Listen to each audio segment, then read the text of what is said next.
পতিত স্বৈরাচারী সরকারের দেশের শিক্ষা ব্যবস্থা পুরোপুরি ধ্বংস করে দিয়েছে বলে অভিযোগ করেছেন বিএনপি নেতা ডক্টর আব্দুল মঈন খান। এর জন্য শিক্ষক বা শিক্ষার্থী দায়ী নয়, ইচ্ছাকৃতভাবেই এই কাজ করেছে সরকার।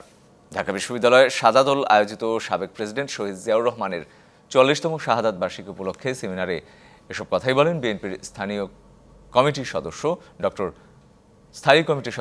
আব্দুল মঈন খান। জানান, জিয়াউর রহমান ৩.৫ বছরে যা অর্জন করেছিলেন, পরবর্তী ৪৫ বছর দেশে সেই অর্জন সম্ভব হয়নি।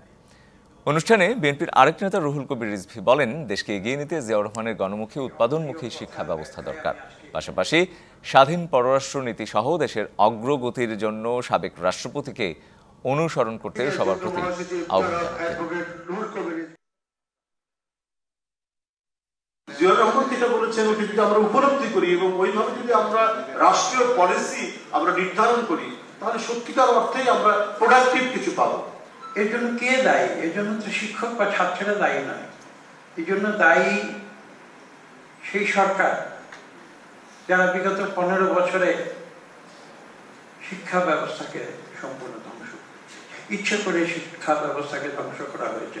কেননা দেশের মানুষ যদি শিক্ষিত হয়, তাহলে কিন্তু সেই অন্যায় সরকারকে তারা প্রশ্ন করবে।